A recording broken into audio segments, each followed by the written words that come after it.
Okay. Hello, everyone. Very happy to be with you here in Argentina. Uh, I'm going to give you a little bit different take on vaults and DeFi. Thank you. So I'm going to be talking about DeFi for sustainability.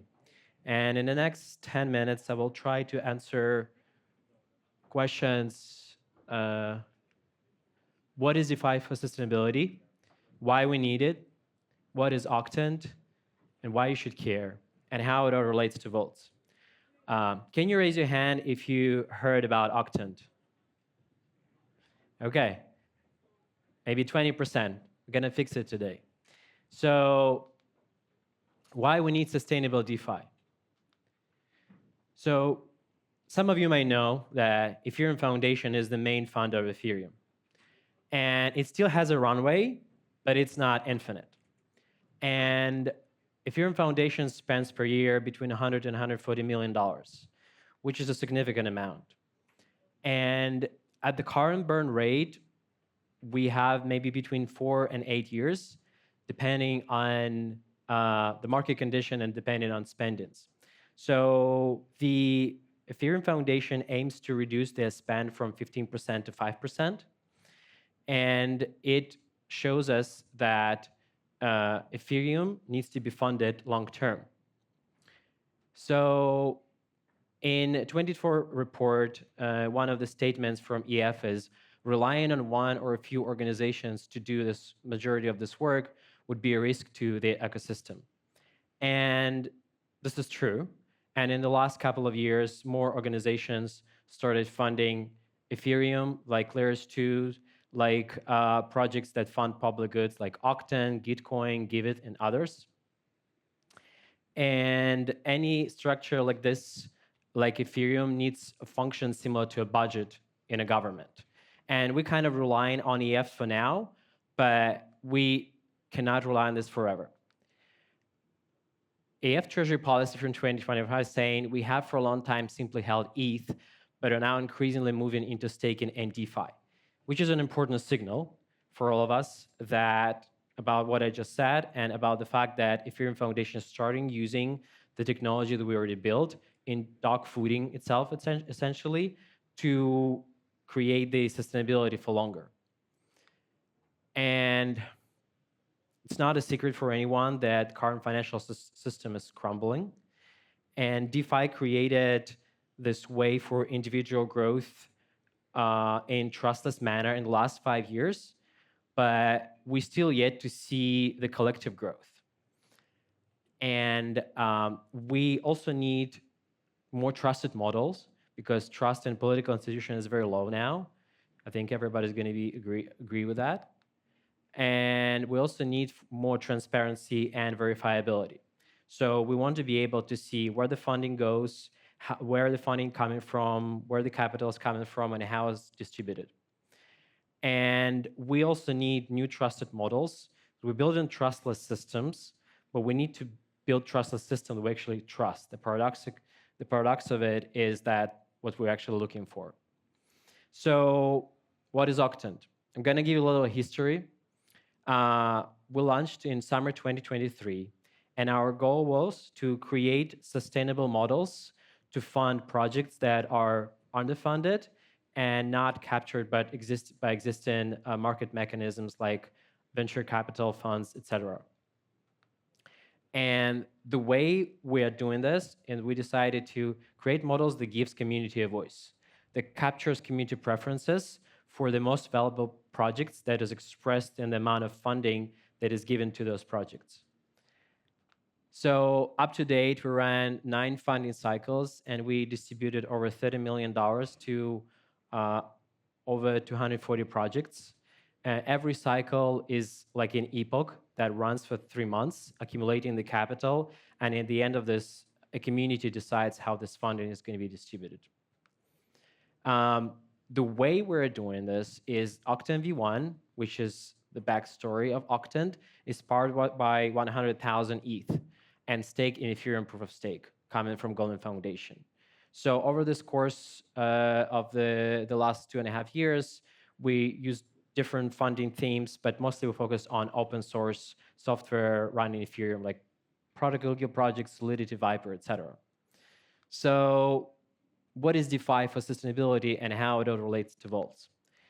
We just launched Octant V2.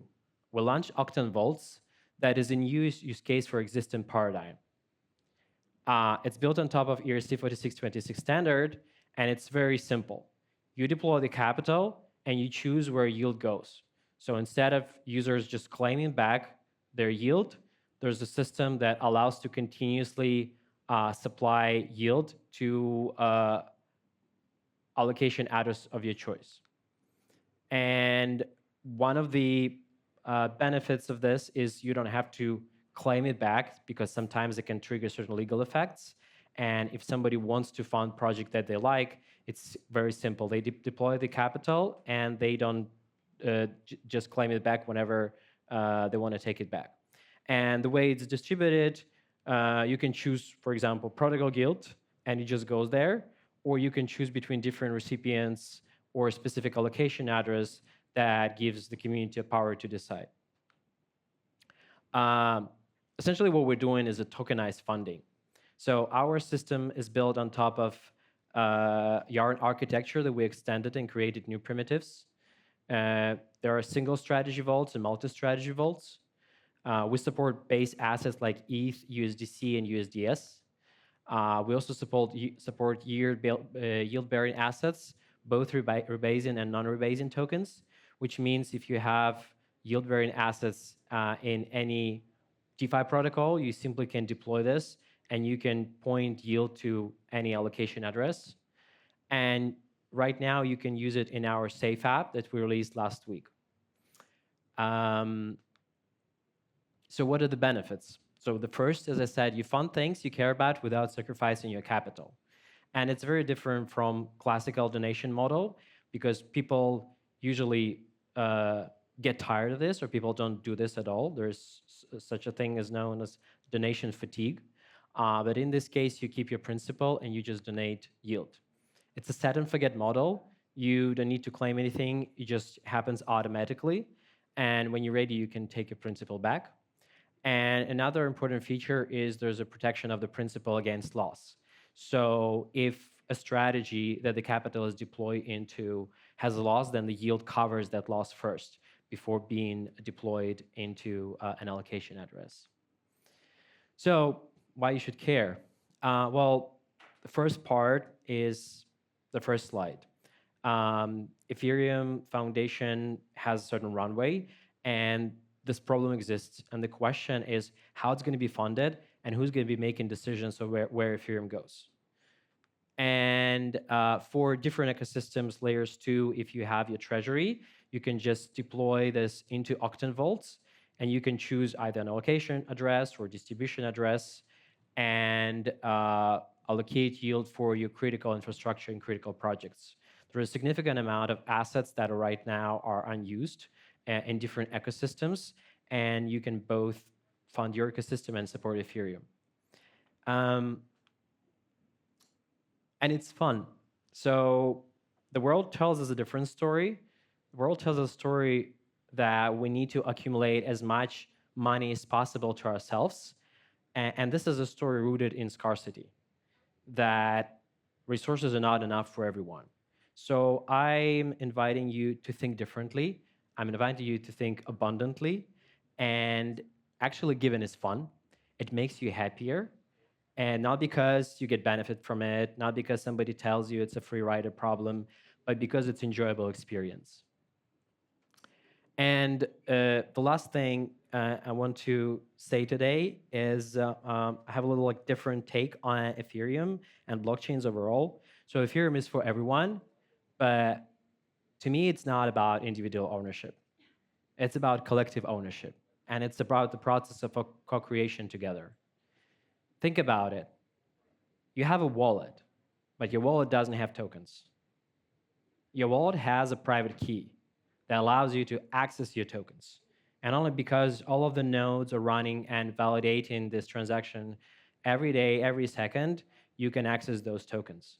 Without this, your wallet, your private key is just a useless secret.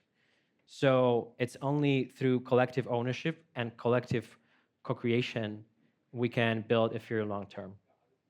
Thank you.